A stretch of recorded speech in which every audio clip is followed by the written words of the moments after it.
Well, welcome everyone. So glad that you're here. And we have a great program put together today for you. This is the same program that we did last year with Leslie, and just tons and tons of information that is new. And as of course, as the last year evolved, just more and more information, right? So we always have to stay on top of the information as business owners, regardless of whether we have one employee or 50 employees or 100 employees. So I just want to kick it off with a couple of announcements, and then we'll highlight one special person on the call here. Well, there's more than one special, and then we'll go into Leslie. So first of all, I don't know how often you guys visit our website, but we have a lot of stuff going on right now. And we added some images on the bottom of the homepage so you can easily just navigate to what's going on. So later this week on Thursday, we have a Solarpreneur group meeting. This is originally designed for the business that has, maybe you're a mom and pop, or you just yourself, or very few employees, but you're kind of running the show on your own, and it's kind of to help each other out. It's more of a networking, collaboration, and educating each other on, oh gosh, how do I, which program do I pick if I want an accounting software, or which platform do I use for marketing, things like that. So the group is new and it's getting some traction. And so I invite you to come on that, just to check it out no matter what, because you could get some invaluable information no matter what size company you are. So that's Thursday at noon. We have also our evening of excellence, which has turned into our winning hands celebration. Winning hands meaning that all of our hands, volunteers, sponsors, members, we're all in this together to make our chamber successful every year. And so on February 9th at 6:30 p.m. we have our annual event. Now, our annual event is normally in person. It's at a nice venue, and we give out our business awards, and we have some fun. Last year we had the casino night, but obviously we have to scale it back this year. So we are going to make something fun of it. We are having it virtual. It'll be a virtual watch party on Facebook. And one of the things that we're obviously giving away our 5 business awards. You'll be able to vote on those coming out here this week. And then we're also giving away our new scholarship recipients. This is a new scholarship program that you guys have all probably have donated to over the course of the year. And we're able to give out about $4,200 in scholarships. So those recipients will be announced during this watch party. And then the fun thing that we're going to do during the watch party is a super raffle. So if you go onto our website, there's a screen right across the top big. It's a super raffle, and there are 99 spots that you can purchase for $50 each. And every time we pull every 12 numbers we pull, the winner will receive $50. And then the final 4 numbers left, of those 4, you'll receive either $100, $250, $500, or the final will be $1,250. So go online, buy your ticket. Thanks to Volley's. I know you guys bought one, so good job. I'm sure a couple others have too, but go online and pick your number, because the numbers are actually moving fast. We're doing a lot of marketing for those. And then lastly is just the 2021 marketing opportunities. There are some new benefits. We're trying to really help promote our business our members more than we ever have, as opposed to just our networking events. We're really trying to do some digital marketing pushes for our members. So jump online, look at that online guide. You can download it as well, and just see all the opportunities that there are for you in this year. So with that, I would just like to welcome and let him say a few words, and that is our new 2021 President, Brad Bailey. Well, thanks, Claire. I was going to talk all about that information that you just talked about, so you make my job really easy. You can just say what you do, Brad. But anyways, so yes, I am happy to be the president of the Chamber this year. Looking forward to the opportunity to meet all of you guys face to face later on this year. Hopefully, knock on wood. Yes, sound effects are awesome. But yes, so I'm with Fifth Third Bank. Been with Fifth Third Bank for 20 plus years through mergers and acquisitions. So was with a small community bank, now with a large regional corporation. Definitely changes there, but definitely exciting at the same time. And we are completely overwhelmed right now with the PPP program. So any of you guys that are self-employed, what the majority of you are, definitely get in contact with your bank if there's an opportunity out there for you. So the money will, unfortunately, will run out. So the sooner you get that taken care of, the better you are. So, but if you do have any questions about PPP program, you can reach to myself or reach out to your accountant or anything like that. But we are definitely a resource for you here. So that is all I'm going to say. Let's enjoy Leslie's presentation and move forward. Take care all. All right. Thanks, Brad. So sorry to put you on the spot, but I just wanted you to say hello. So you're good.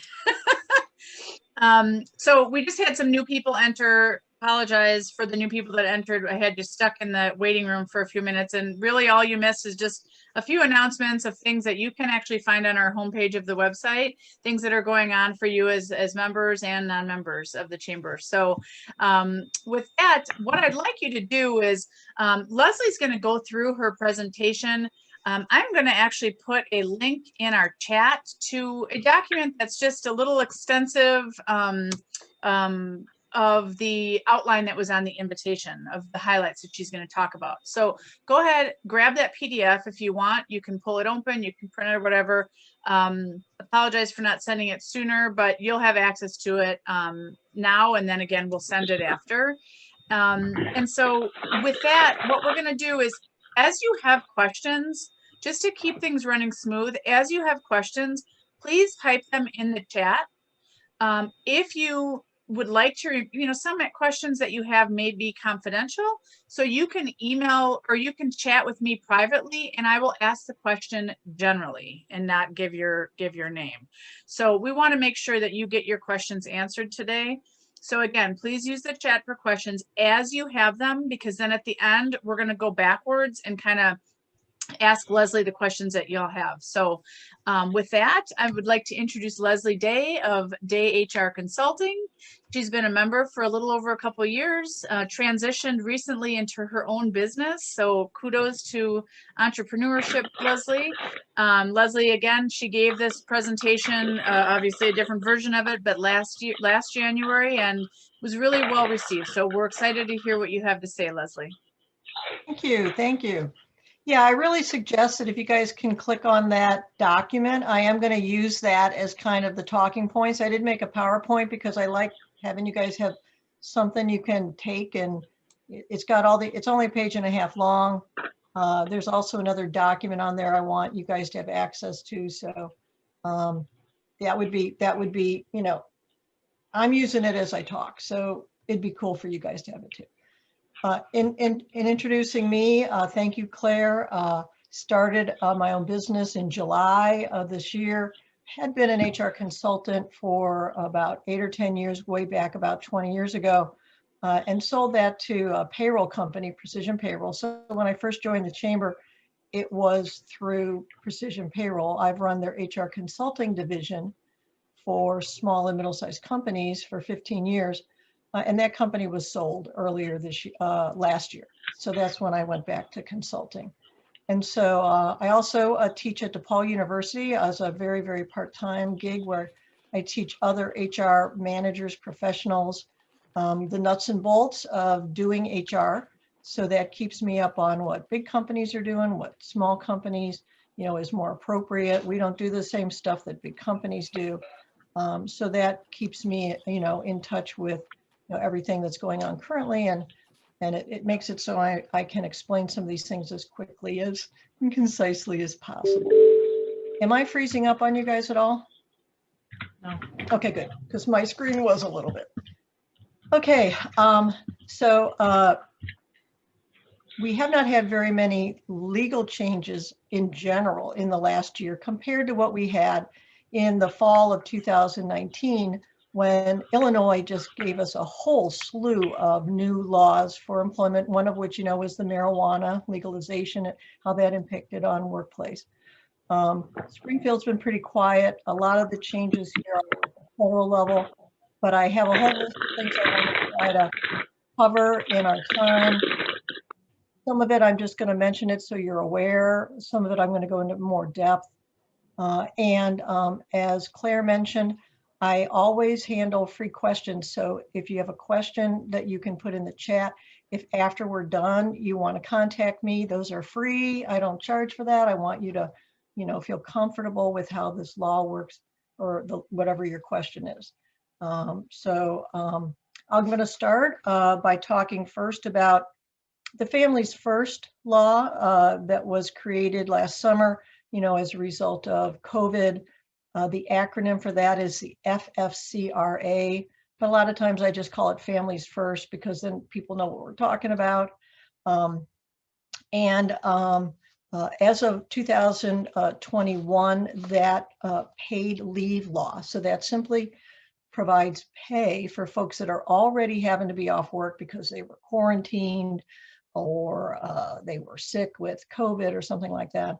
That was transitioned so that it is voluntary or optional for companies to continue to do that into 2021. And it was extended for use, like the window for using it was extended into the end of March. It did not provide any additional pay. The pay that was already originally provided was a maximum of 80 hours of emergency sick leave. That's for when somebody was sick or quarantined.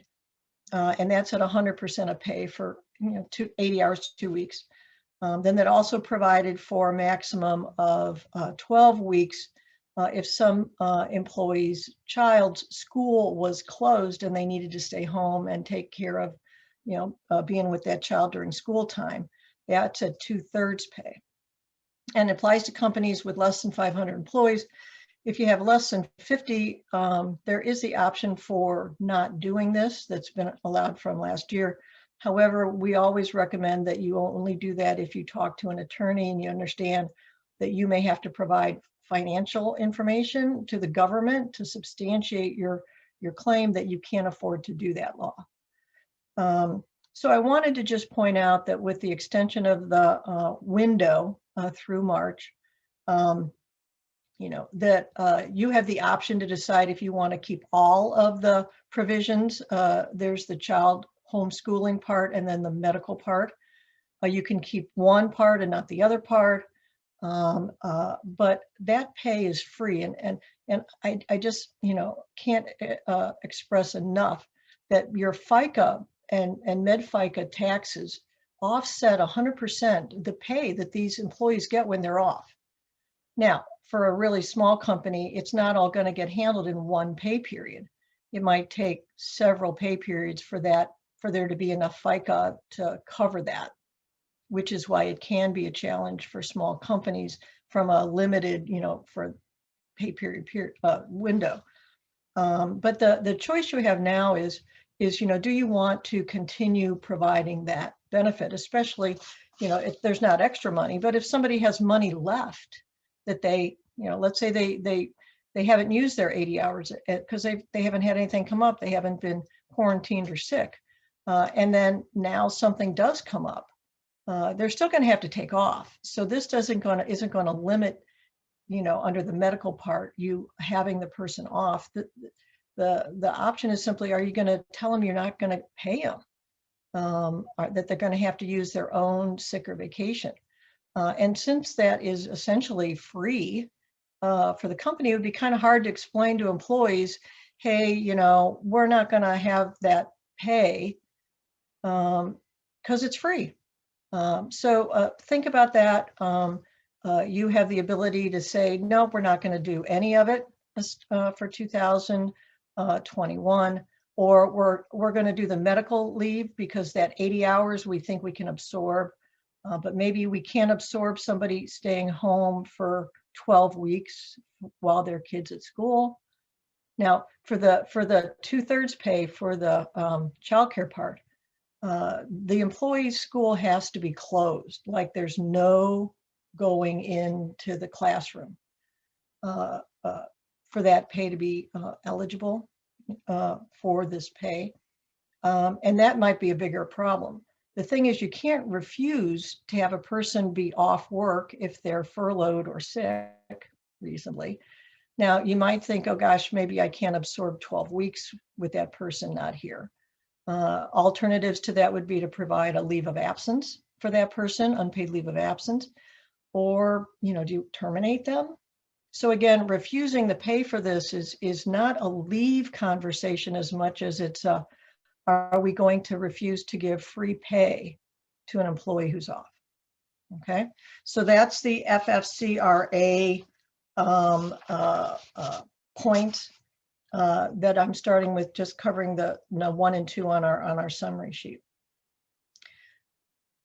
Next, I just want to mention about COVID. And obviously, that's where so much of us have focused in the last 9-10 months. The state of Illinois created an executive order last summer that made it so that if one of your employees is positive for COVID and they feel that they got COVID while working for you, that's a workers' comp claim. It would fall under your workers' comp insurance. There's lawyers out there very, very aggressively trying to find folks that they can sue for under workers' comp. There's a lot of workers' comp attorneys anywho. But right now, there's a brand new risk that Illinois was one of the very few states that embraced at the time, where in this law that they created last summer, it made what's called a presumptive assumption, which means that if somebody says they got it at work, the courts are going to automatically believe they got it at work, and it's workers' comp. So it's automatically going to be workers' comp unless you can show reasonably that they kind of got it maybe someplace else.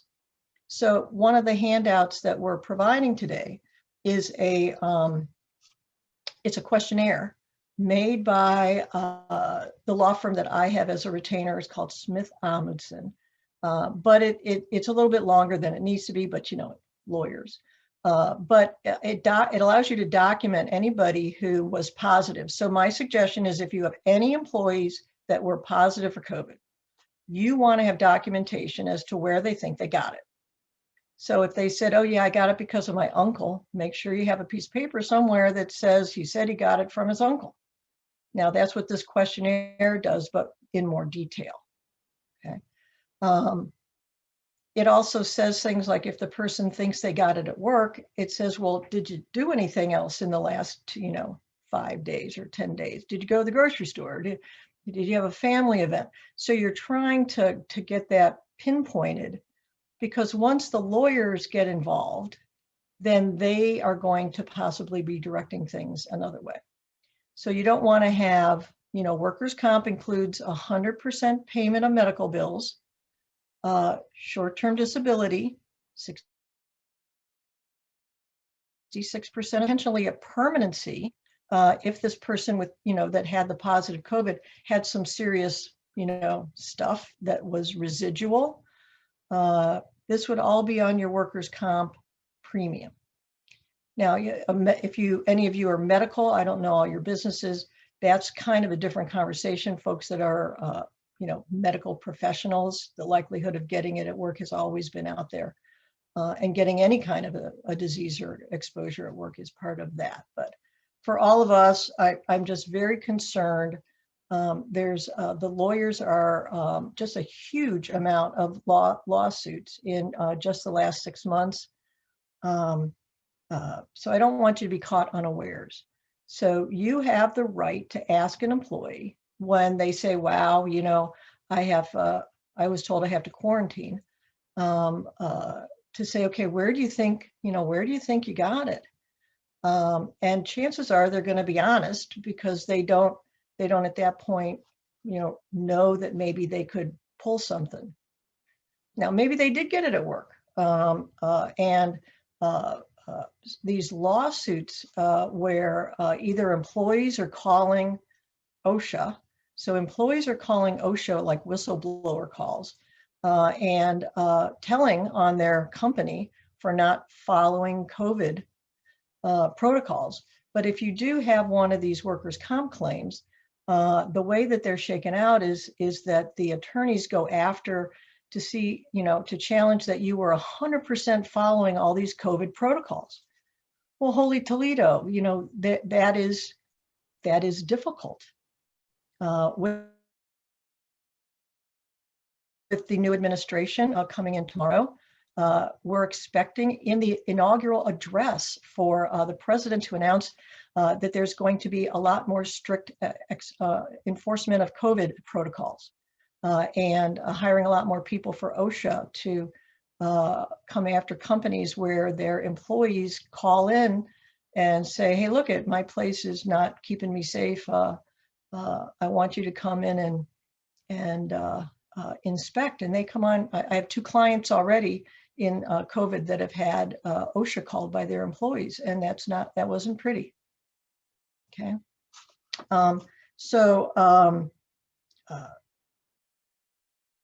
If somebody is positive in the workplace, alleging it's in the workplace or not, we're probably going to find out tomorrow if you need to list those COVID positive on your OSHA log. So an OSHA 300 and 300A log is where companies with 20 employees or more in some industries, and I can explain that if you want to give me a call, have to put up a sign, a notice every year telling employees who all, had a hurt leg or who all had a laceration. And it has to be sent in now electronically to OSHA from the last couple of years. So by having to put these on our OSHA log will also formalize the possibility that it's workers' comp. So we're going to be looking closely to see what comes out either tomorrow or very, very shortly thereafter. And you may have some employees that have been working from home that now you're going to be bringing back into the workplace. If that's the case, before they get back into the work area, I really strongly recommend that you've got all these COVID protocols really looked at, changes made and documentation. And I have a list on my handout there of things that make sure that you address. A big one now is ventilation and air movement. People are actually turning the blades around in their exhaust fans. And instead of pulling outside air in, they're pulling inside air out.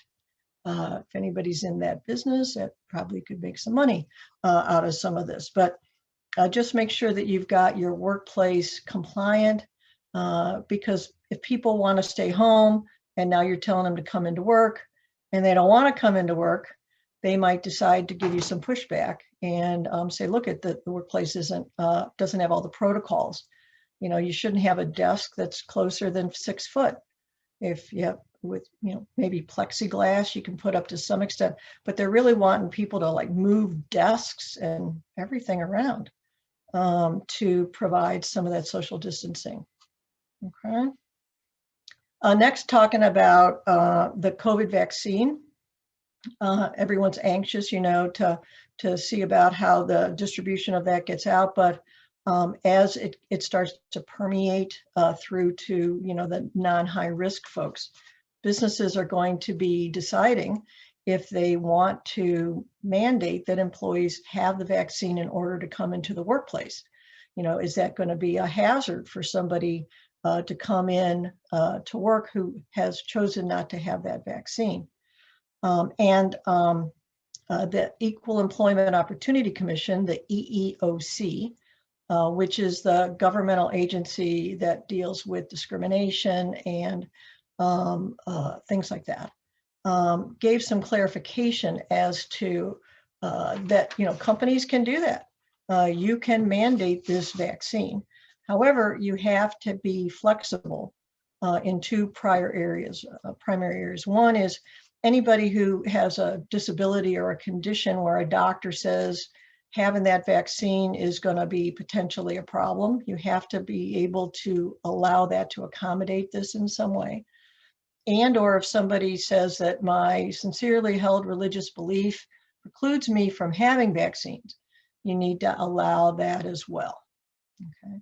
So I think we might get some more clarification as the months roll on here a little bit, but that was only about 3 weeks ago, I think, from the EEOC, given their input as to mandating the vaccine. They've always made it clear that you can ask employees for like that temperature scan. You can ask them questions about how they think they got COVID. We have a right to know this is a serious enough of a health scenario. But you also want to keep all medical information that you do get from an employee confidential. Lawyers are actually even suggesting that if you do the temperature check, don't write it down because that's medical information on that person. Don't be talking about, oh, you're a little higher today in front of other people.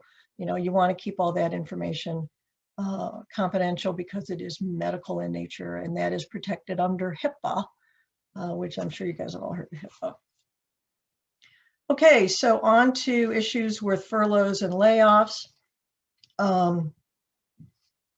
At the same time that the executive order on workers' comp presumptive assumption thing that I already discussed was passed, there's also an executive order on unemployment. And it had a couple components. One, it said the 1 week waiting period for unemployment was waived. And that made it so, you know, if somebody's off even a day, they're eligible for unemployment. But more importantly for you guys, it said that if you have somebody who's off work, either furloughed or laid off because of COVID, how it impacted your business, that would not count towards your unemployment tax. So, you know, in Illinois and most states, the tax rate that you pay is based on how much money in the prior year about the unemployment division paid out, with you being what's called the chargeable employer.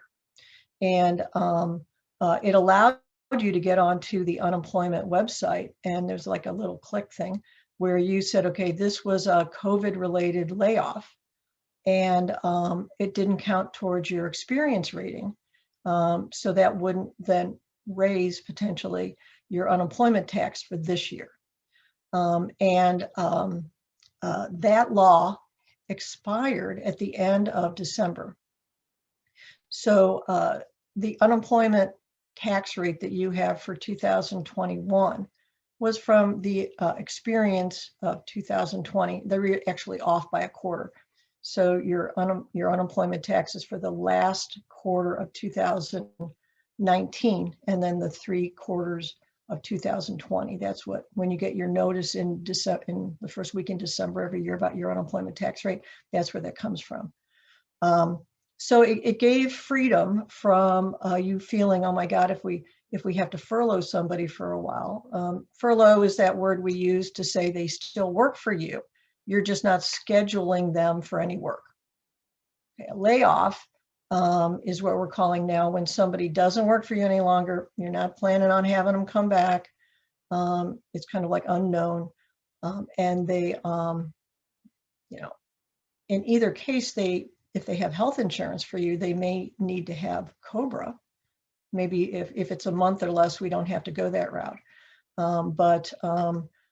So that unemployment thing benefited you from thinking, oh my God, you know, we can't afford to lay somebody off and have it hit our unemployment for next year. We'll be, you know, doomed then. So we don't know what is going to go on with unemployment this year. If there is going to be some COBRA related waivers like that. Springfield, you know, hasn't been in session. So I would just assume at this point that any layoffs that occur this year are probably going to go against your unemployment rating or furloughs, unless Springfield tells us differently. Hey, Leslie. Mm-hmm. There's a question that just came in. I think it's probably pertinent to answer it right now because it goes with what you're saying. And that is, can you talk about bad actors that are applying for unemployment using other people's names? One of our attendees was a victim of this, and a lot of other people have been victims. Do you know anything about that? Yeah, you know, I thought about talking about it, but I didn't. So it's cool that you asked. I've had 2 of my clients who have had unemployment claims in for them, the owners. So, you know, the fraud that's going on with this is just unbelievable.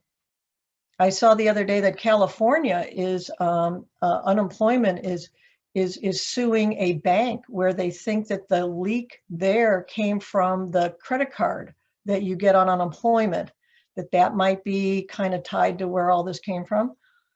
If you do have an unemployment claim come to you that is fraudulent, you need to do 3 different things. First of all, they have a fraud hotline on the unemployment website.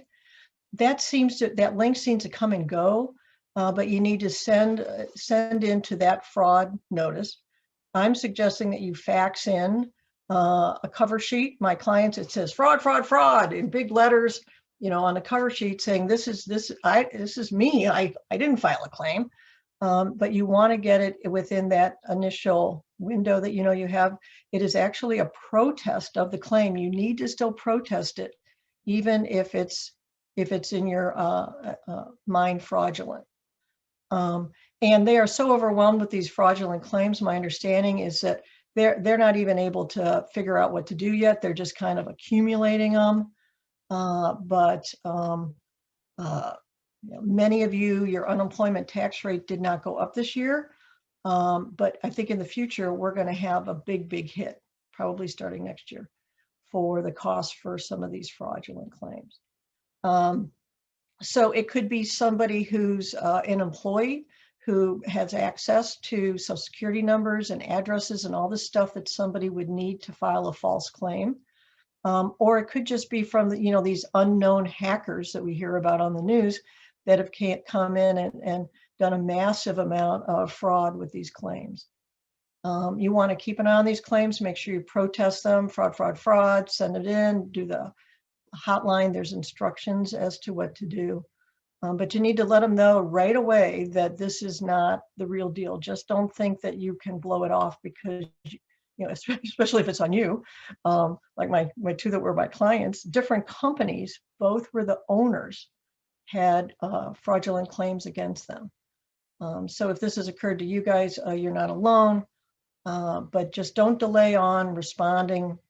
I still fax in unemployment protests, cover sheet, fraud, fraud, fraud all over the place. So there's no way they're going to miss it, and that you want to protest that claim, that it's fraudulent, that it's not applicable, and give them the story. If you have questions on unemployment claims, I do a lot of support for clients with unemployment claims.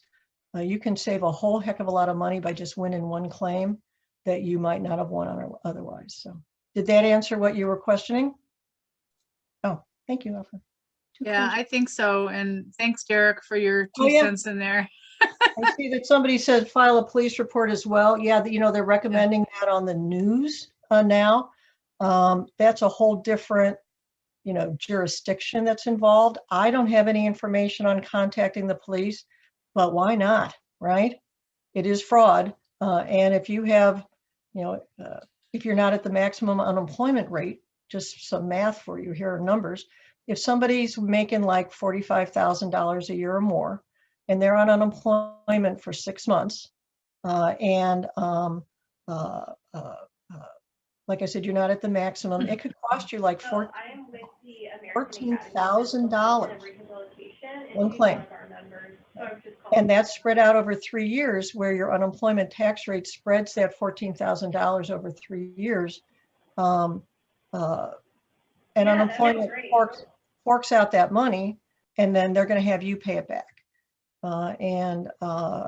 You pay back more than 100% of the money that unemployment paid out for the claim. So being prudent on this, Lake Zurich PD has a form letter. Okay, cool. So Lake Zurich even has a thing on their website for it. Good to know. See that one? I didn't know. Yeah, so I would reflect that. Geez, already 4 people in this. There's already been 4 claims with this group alone of fraudulent claims. So that's pretty important to pay attention to, I would say. And looks like Hawthorne Woods will also take a police report. So, all right. Sorry to digress or sidetrack you, Leslie. No, that was good, because it's especially if you're the one who's responsible for responding to these. It's frustrating, and But don't wait. Make sure that you send it in within the time that's appropriate for your protest. You know, it tells you got to reply by that date on your notice.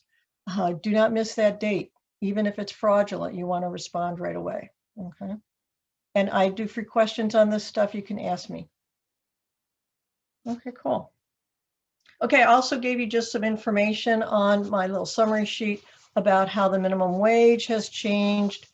You know that Illinois went up to $11 an hour in January.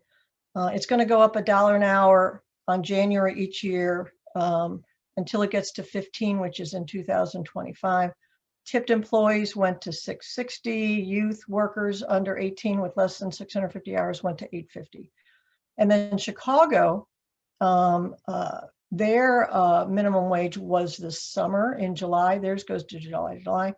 And because I think I forgot to put that on my summary sheet. That's currently at $14, the minimum wage for larger employers, and $13.50 for those with 20 or less. And then I gave you the tip info too. But there's one thing I want to make just real fast here, is if you do have any of your employees that are going into Chicago proper and doing deliveries or doing service work or anything like that, originally the Chicago law said you had to have an office or some kind of a physical location in Chicago in order to have that minimum wage apply. They took that out this summer. So if you have an employee going into Chicago, servicing a client or whatever for 2 hours, 2-hour chunks, I want you to call me. I'll give you the link. What Chicago is saying is you're supposed to pay them at least their minimum wage in Chicago for those 2 hours. Okay. Okay. Also, next, Illinois requires, you know, these compliance posters. Sometimes you buy them laminated, federal and state, and you got to have them on the wall or someplace where employees can see them. If people are working remotely, you should, you know, take a picture of it and post it and send it to them. But there's a new poster, just one poster that's required for Illinois. So if you have the laminated thing, you only have that one part that needs to be replaced. So the chamber has for you the new poster so that you can, just like if you have the laminated one, just put a piece of paper over, block out the old one, and just tape it on the wall next to this one that you can just print out. Okay. They're real dicey, you know, if you ever have OSHA or a government anything, the first thing they're going to do is say, show me your posters. So that's a really, you know, bad way to have to pay a bunch of money. I know the Illinois Chamber sells posters. They're only $45 for a federal and state laminated, those two. So that's a good site. You can buy them just right online from the Illinois Chamber. Okay, if you have any employees that are tipped and in tip pool arrangements, obviously the restaurant industry, big into that. The federal law finalized a change that will take effect in about 60 days on pulling back from how they had changed the tip pooling rules. So tip pooling means, you know, like you go to a restaurant, you leave a tip, and they put it into a communal bowl. And then at the end of the night, they divide it up. Okay, that's tip pooling. And managers and supervisors are not supposed to be receiving any of that money. That still stays the same. But it excluded like the cook or somebody who wasn't out receiving the tips from being in the pool. They are now allowing for that and changed a couple other detail-y type things. So that's not final for another 60 days. But it took them a couple of years to get this far. So I would imagine that will continue even with the new administration. Social Security no match letters. So I don't know if you guys are familiar with this, but the Social Security Administration sends letters to employers where they're doing payroll, and the person's name on the taxes that are being sent in, like this is FICA and MedFICA again, right? Person's name doesn't match the Social Security number that Social Security has. And so you're sending this money in and they got nobody's bucket to put the tax into, okay? Of course, they keep all the money, right? But they do these no match letters. They send it to employers, and they're like, we want you to check and see if you can figure out something obvious here as to why these don't match. They upped the whole practice a number of years ago, so it's actually now online, because they used to send out letters that had everybody's name and soc on it in the mail. So they don't do that anymore. So if you get one of these letters from Social Security, do not blow it off. There's a time window, and you don't wind up doing anything that's too drastic. You're not going to be, forcing employees to have to give you new documents. But I can walk you through the process. It used to be kind of obtuse, but now they actually have it all on the Social Security website that you would log into. They're going to know if you logged in or not. You don't want to just not do it, but I can explain that to you. So these no match letters, we hadn't had any for a while. They seem to do them in like 2 or 3 year pops. Okay, the Family Medical Leave Act, if any of you guys have 50 employees or more, probably not, but they have a new form that they released last fall. The Family First Act also impacted on this Family Medical Leave Act for the component of it that talks with about homeschooling. But there's a new form that you want to be using. Okay, and then harassment training. I want to thank the Chamber for sending out notices to you guys about the harassment training. I have a tape if you're interested. But just to make sure you know that even if you only have one employee, Illinois has changed all the laws. So small employers, discrimination, all these laws apply to you now. In the fall of 2019, they made it so that instead of 15 employees for discrimination, it's now 1 employee. All these laws apply in Illinois now, even if you have 1 employee. So that really makes it so this, hey, I'm too small to have this law apply mentality, and I've been helping small businesses forever. That's huge. But Chicago has not allowed that for decades. And so that's where it came from. So now the whole state of Illinois, if you even have 1 employee, almost all the employment laws apply. So the law on harassment said you had to train all your employees, even if you only had 1, each year. So this is not a one-shot deal. If you did it last year, you got to do it next year. If you didn't do it last year, I still think you ought to do it now, just because you're supposed to have done it. And the lawyers are recommending, even though it wasn't in the law as mandated, that you do it for all your new hires too, so that they know what the rules are. Okay, so that's enough about harassment. Okay, and then I just want to talk about some stuff that's on the horizon with respect for you guys. Of course, all of this is kind of unknown. Again, there's been a lot of speculation as to what they're going to talk about tomorrow in the inauguration address, but with a worker-friendly Congress and White House at the federal level, we expect to have, it's this thing that goes back and forth between the who's in charge kind of stuff, but it's going to be a lot more focus on compliance. I already mentioned the concern about the COVID compliance. It is expected in the state, the inauguration, to talk about mandating OSHA to be aggressive right now on a COVID enforcement.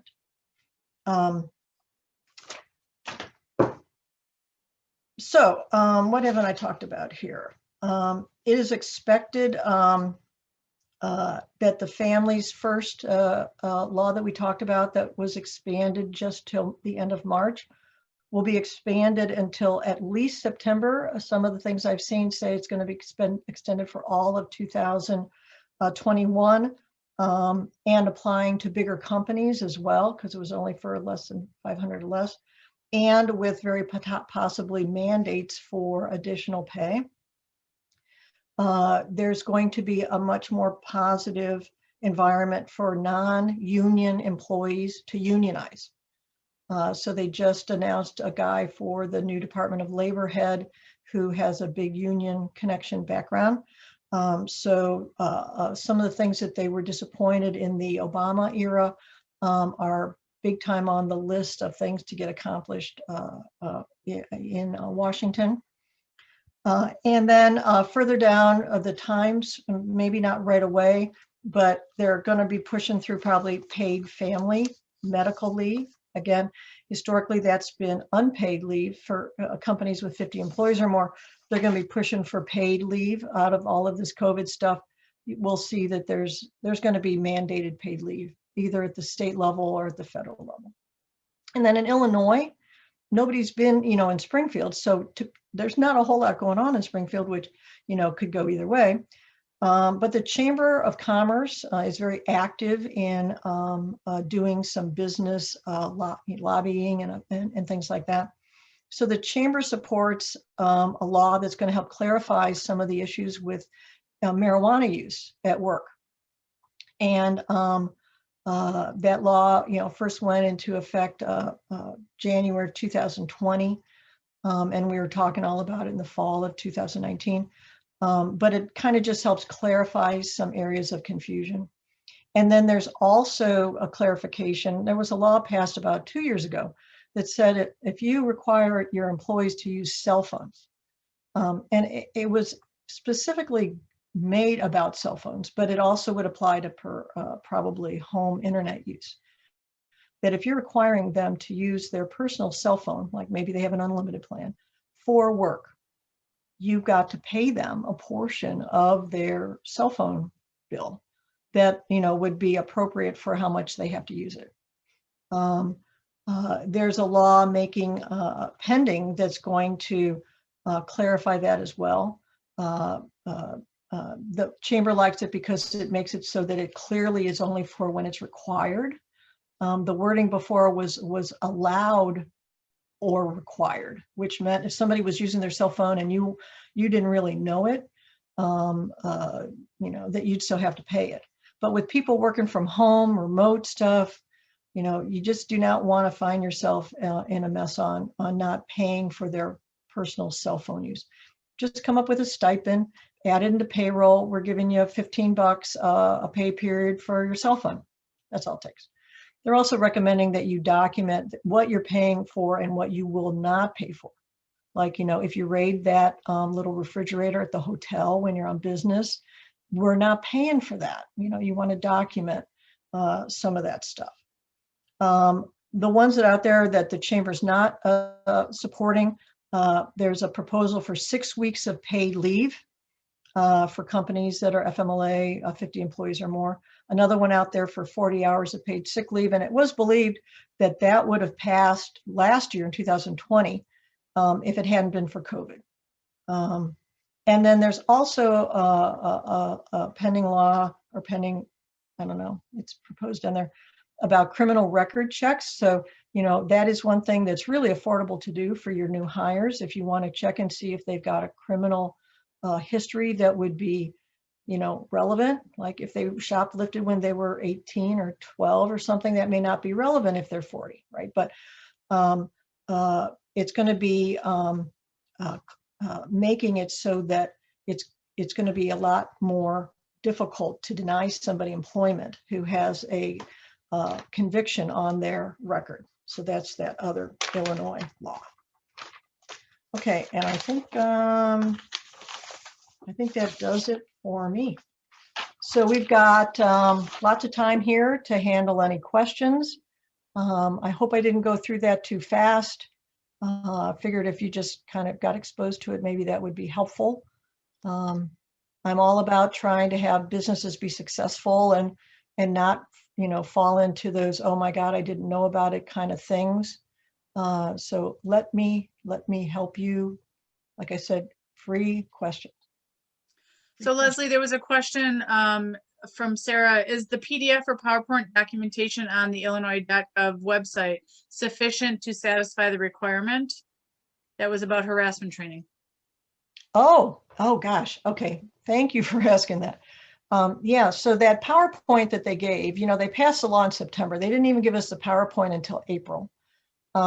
But what that simply was the state conveying what the minimum content was. Giving them a PowerPoint does not constitute training. So training somebody's like talking and explaining each of the components. I know a lot of folks, you know, that's going to, and that might actually wind up working as a, oh gosh, we didn't understand for 2020. But that's not going to probably cover you moving forward. So because there are a lot of training companies out there that were saying they had Illinois compliant training before the rules came out in April, I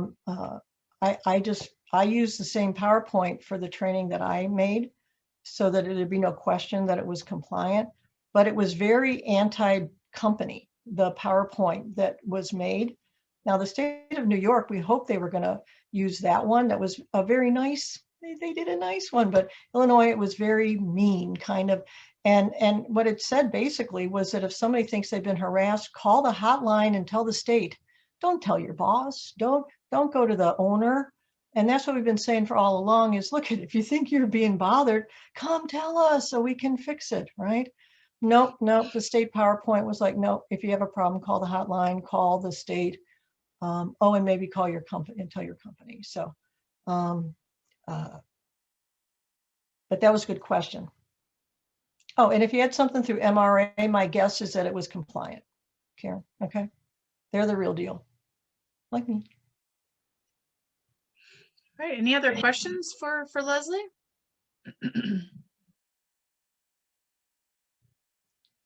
Well, my phone number and everything's on the bottom of that page. So don't hesitate, give me a call. Maybe what you're asking, you know, is kind of, you know, not something you want to have in front of everybody. Please call me. If I get, you know, we had 25 people or whatever on here. If I get 25 calls, I'm happy. Okay, that's why I would like to do these so I can make sure you guys know what to do.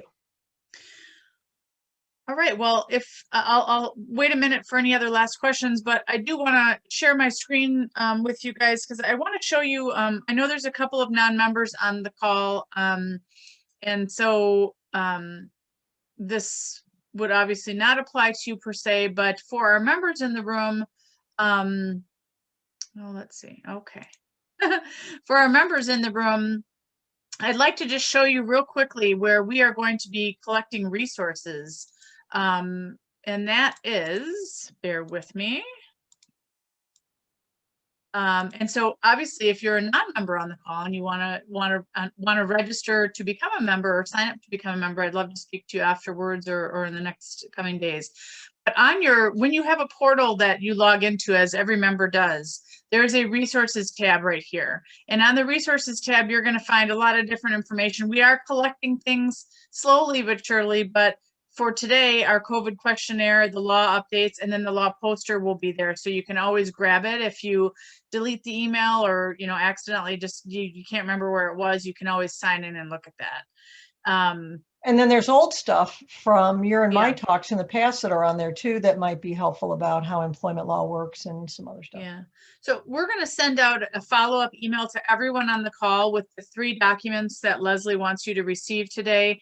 I will also include her information, and I will also include an email to the Illinois Chamber, to the woman who you can email if you need to get your labor law posters, because we use the same system. So that should make it nice and easy for people to get those posters if you need them. So it doesn't look like there's ones.